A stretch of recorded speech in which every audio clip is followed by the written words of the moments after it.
Okay, now on the homework there was some talk about wave packets, Gaussian wave packets. So I'm just going to do a brief introduction of this, and then we're going to get into time dependence.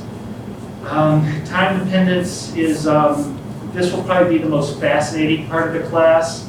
Part of it is very tricky. It's definitely going to be probably the extreme of our mathematics. It's the problems we're going to work on are introductory, and they're not that hard, but there's a part of it that gets really tricky, and I'll point that out. So I'm just saying, there's kind of two tiers to time-dependent quantum. We're at the lowest tier. If you really, if you're like a Stephen Hawking theoretician, then that second tier of time-dependent quantum mechanics is not something we're even broaching. It's when you use like Feynman diagrams. Maybe you've heard of that in science shows. We're not going to be doing Feynman diagrams. Those are, I don't really understand them. I know a little bit about them, but they're kind of even above my head. I've seen them introduced before, but anyway, that's just the big picture there. Okay, so in terms of a Gaussian wave packet. Here's one representation of that, and the book's notation I find to be very, the book's notation, I find it very strange that they use this D.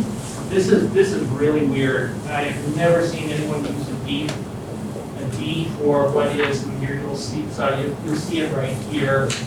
And I know on the homeworks, I think I've used different notations. The book, I get some of that from the book, from my problem sets when I was your age.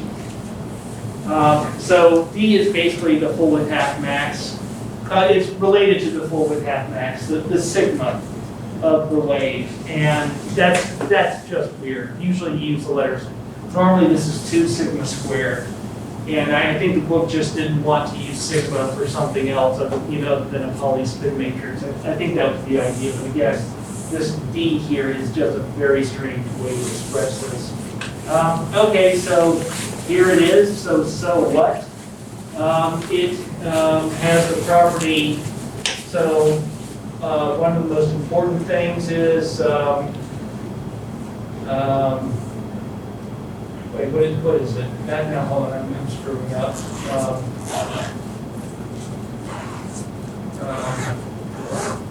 Wait, what am I doing? Okay. Delta X. Yeah, here we go. I'm doing the uncertainty principle. I'm just blanking out on what it looked like. Okay, so it's normally equal to 1/4. The commutator squared, right? So it's greater than equal to. For this one, it's equal. So it's called the minimum uncertainty. It's often called the minimum uncertainty Gaussian wave packet or minimum uncertainty wave packet. Whoop-de-doo. What? It does, that sounds like, oh, that has some special meaning. Not really. It just, you can do this calculation, right? You can calculate average position, you take the derivative times itself, average momentum, blah, blah, blah, right? Maybe that's what I'll have you do on mathematics, just to get familiar with it. In lieu of the harder problem. Does that, again, is there any kind of special meaning behind this? There really isn't. It's cool that it does it, but whatever. Other properties about it are, okay, so there you go. Again, the full width half max is related to D. Over time, so what is the motif? What does it represent? I do find quite frequently papers will state something like, oh, we're doing a quantum simulation, or here we have some experimental data, and we're gonna invoke this image of wave packet dynamics. This is a wave packet evolving in time on a potential surface. Okay, now I hear that not frequently, but I hear that terminology used in papers and talks. But let me tell you, what I'm really hearing is, I'm hearing, we observed a phenomenon, right? What does that mean? means nothing. We observed, I understand that a phenomenon, I know what a phenomenon is, I understand all the English words are all together in a coherent sentence, yet I have learned nothing. To say that a wave packet evolved on a potential surface is the same thing as saying we observed a phenomenon, I have learned nothing from this. And so when I see that, what I'm realizing is these people don't know what they're talking about. They're just kind of making things up, trying to make it sound like they're operating at a higher level that you're not, and therefore you accept what they say is true. Look out for that. This happens frequently in science, and it's kind of getting worse. Okay, now what does a wave packet represent? It represents a good problem for new grad students to learn time-dependent quantum mechanics. I'm afraid that's about all it's good for. Right? Now, particle in a box, that has all kinds of utility. That describes like quantum dots, like what my group does. It describes why cyanine dyes, short dyes are one color and longer dyes are a redder color, right? That kind of makes sense, particle in a box. So there's all kinds of applicability to that. Gaussian wave packets, I think, are just good for learning time-dependent quantum mechanics. Though what happens is if you put them on a flat surface, and you're doing this, again, this is actually the hard problem that I will probably remove from the problem set, so you'll get it after the test. They spread out over time, and so the uncertainty actually increases. The quality won't hold. Okay, but now if that's like, oh, well, that's something. No, this is quite obvious. What's happening here is that this is a wave function. This is a wave function on some x surface. Now, you have some idea where it is. You have some idea how fast it's going, but it's not perfect. I mean, again, this isn't zero. So that means it might be moving to the left, it might be moving to the right, it might be moving fast, it might be moving slow. You don't really know.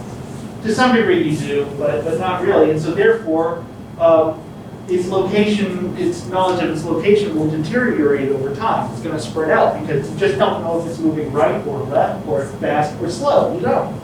So the wave function spreads out over time. Now again, it's actually kind of obvious, right? So quantum mechanics isn't really doing anything particularly strange in this case. Again, what is awesome is that you will be able to apply time-dependent quantum mechanics to this, and you are actually going to do this calculation. Again, that's probably really what it's good for. Okay, last bit, I do want to say that there is a little bit more I get out of this. Now, notice that you can kind of normalization aside. This looks to me like this. This looks to me like. Now, so you got instead of a K, you know what I could do? I could do this. Make it look a little bit more familiar. This is, when you do your time-dependent quantum mechanics, this is the thing that's making it move. You know, it's momentum, right? So hopefully that's not too hard to believe. What's kind of weird is that since it's purely imaginary, it's a phase factor. And the phase factor has no role when you take the absolute value. Anyway, that's just kind of neat. Again, you hear that word phase shifting all the time, the phase factor, you hear that all the time in talks and papers. And again, you're seeing kinds of facets of that. In the case of a Gaussian wave packet, that's what's giving it some motion. But it doesn't show up in the absolute value of the wave function, which is the only thing that matters. Again, that kind of, I don't know, that's kind of weird. I don't know if there's some big meaning about how the universe works that comes from that. It's just, to me, it just kind of is. Okay, now another thing I can do, though, so I was kind of telling you more about what it looks like as like a bell curve. You know, like vibrational wave functions, right? Vibrational wave functions are Gaussians. Maybe that's just a coincidence. Okay, now let's look at this a different way. Now what I want to take of this is e to the ikx. Okay, now we know what e to the ikx is good for. Those are, you know, electron on a flat potential surface. And we started out with that at my undergrad class. I started out with this. Imagine an electron on a flat potential surface that goes on forever. And we can figure out things about wave vectors and what is the absolute value. You know, there's a lot of introductory stuff that's great that you can do with these EDIKX waves, but they're not realistic though, because the universe has more than an electron. particles cannot keep moving on in one direction forever, even in outer space. They would hit something eventually. Maybe they would hit the edge of the universe, if you believe these physics guys. So notice, so let's think about this guy and how primitive it is and how useful it is, but slightly unrealistic with an undefined normalization, and it goes on forever.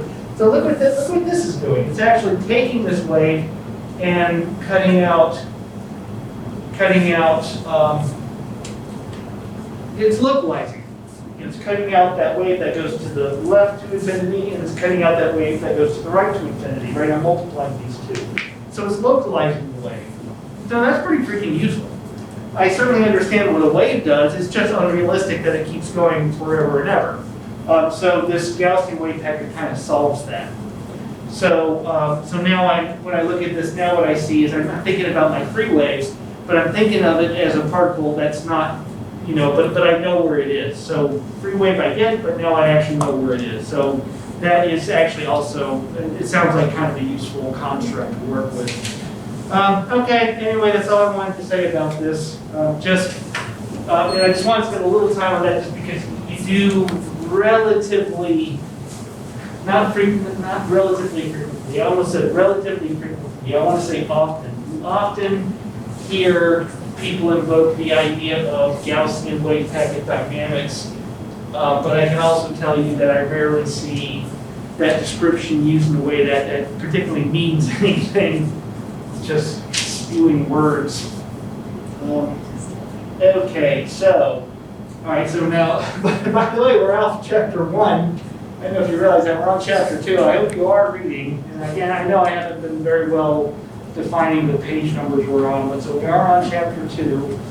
The book, one of the problems with the book, I like the fact that it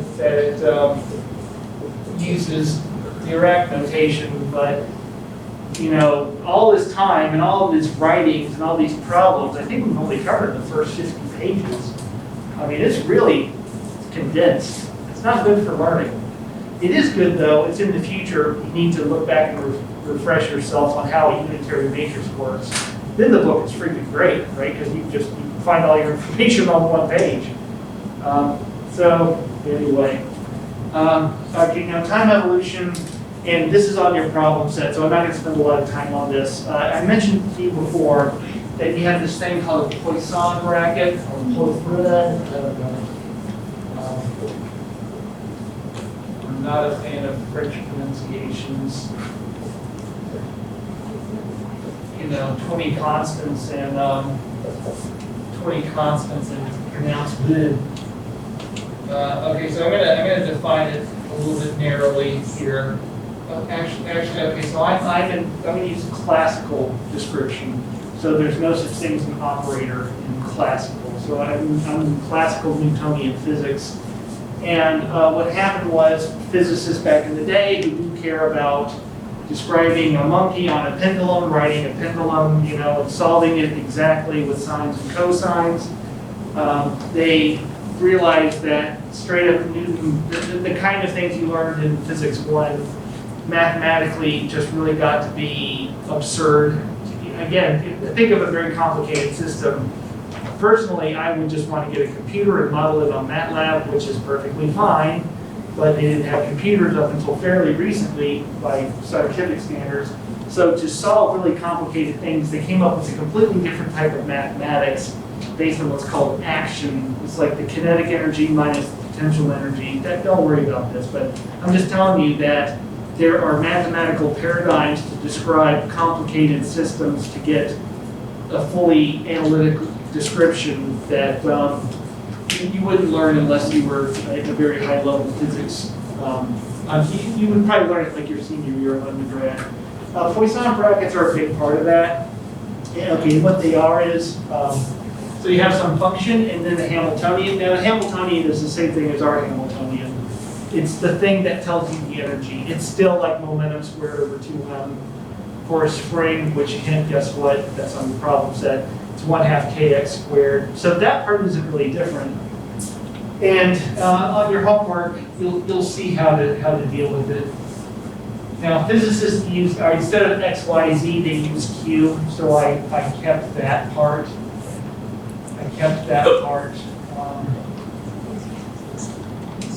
I mean, I wanted to change it to X, but I realized your book was using the letter Q. And when you look this stuff up, you would likely see the letter Q. Okay, so what this is, now, if you're looking at this and thinking like, where is that derived? It's not derived, it's an is. This is a definition. Just like a commutator is xp minus px, it's just, this is what it is. There's nothing to derive. Okay, now the reason this is important, and again, your book goes donko nutso on this, is that this is going to be the time derivative of this function. So again, a monkey's riding a pendulum that's attached to another pendulum. What is, what's the position versus time? You're going to want to solve it this way. So what you do is you can make f. So we're interested in position now. F is a function. It can be anything. So let's make it position. Right. So then the change in position with respect to time is now, sorry, dqdt.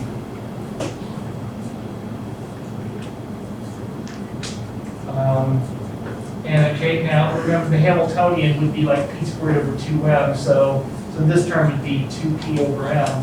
So anyway, so this isn't like mind-blowing.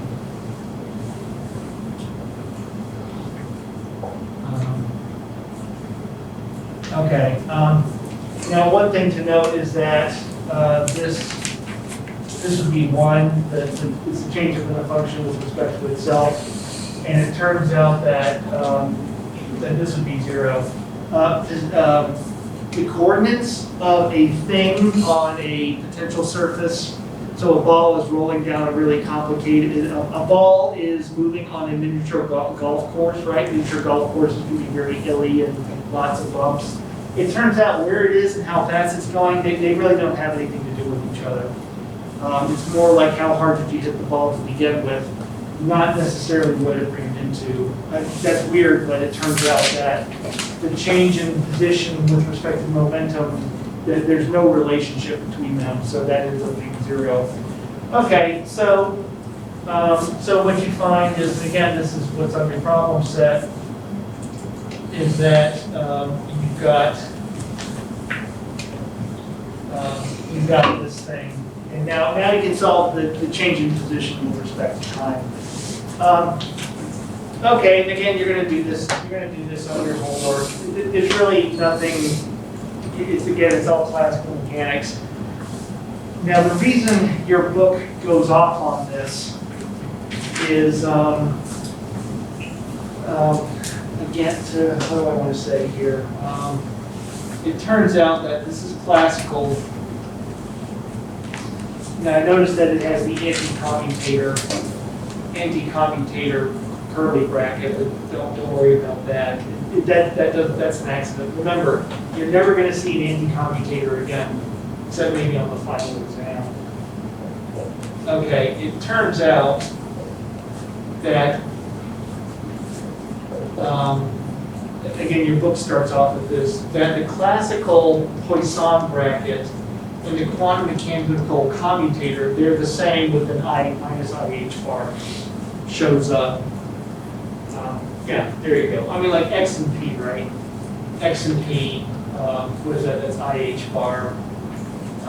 So that ends up being -1, right? So then if you had X and P here, H is P squared over 2m, right? You would get 1. So anyway, there's this connection, and physicists seem to go crazy over this. All I can tell you is I'll mention this one other time, maybe today, but you're never going to see it again.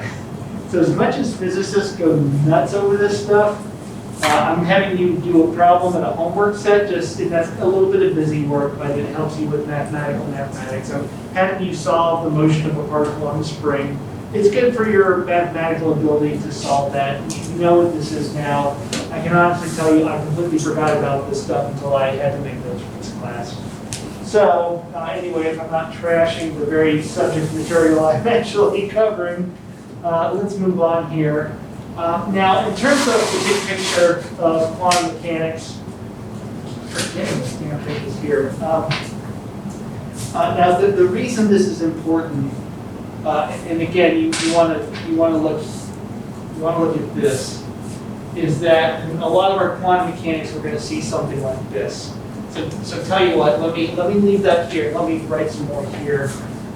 So when it comes to time in quantum, you got two paradigms. The Schrödinger way of doing quantum mechanics. Okay, now this is very intuitive.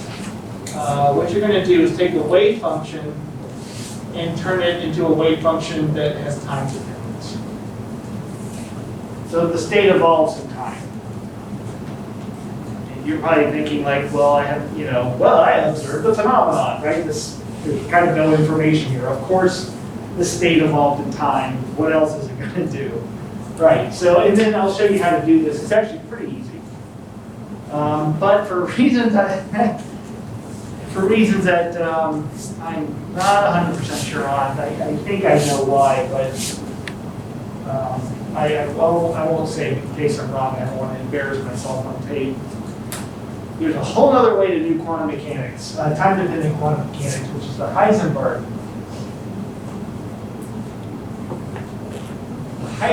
picture. And this is what we're going to focus on because this is how we do it. Now, get this. You leave the states alone, and what you do is you time evolve the operators.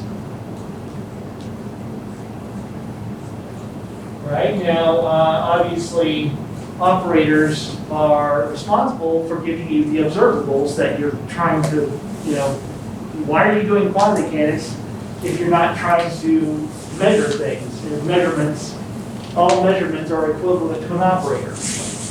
Okay, maybe part of it is that sometimes you put a lot of effort into solving wave functions. Maybe you're like, look, I just want to stop, all right? I had enough trouble solving this, I don't want to have to do that.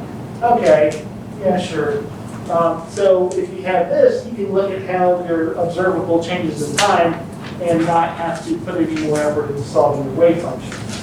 So anyway, it's just kind of neat that it works this way. And now let me tell you, now we're going to start on this, but let me tell you that the reason that this is important, and you don't need to write this down, but because you're going to get a mouthful of it in no time. All right, it's I'm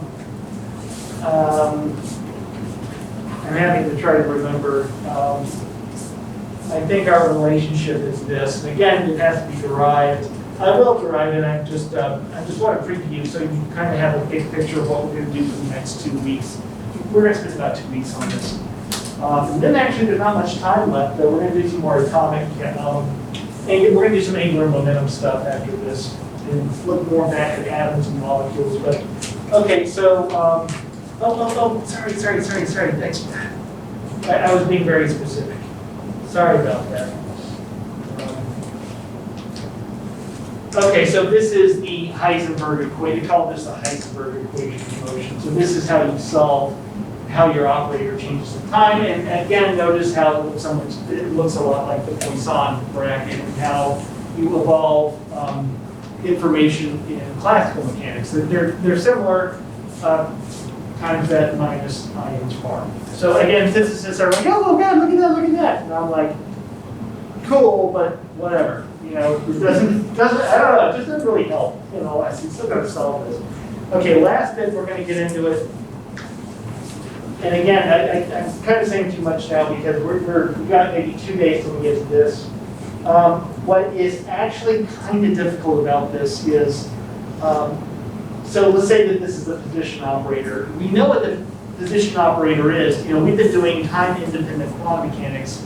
So it's a good bet that everything we've been talking about, and it is true, that everything we've been talking about is for time equals 0, right? So the time equals 0 position operator is just x, right?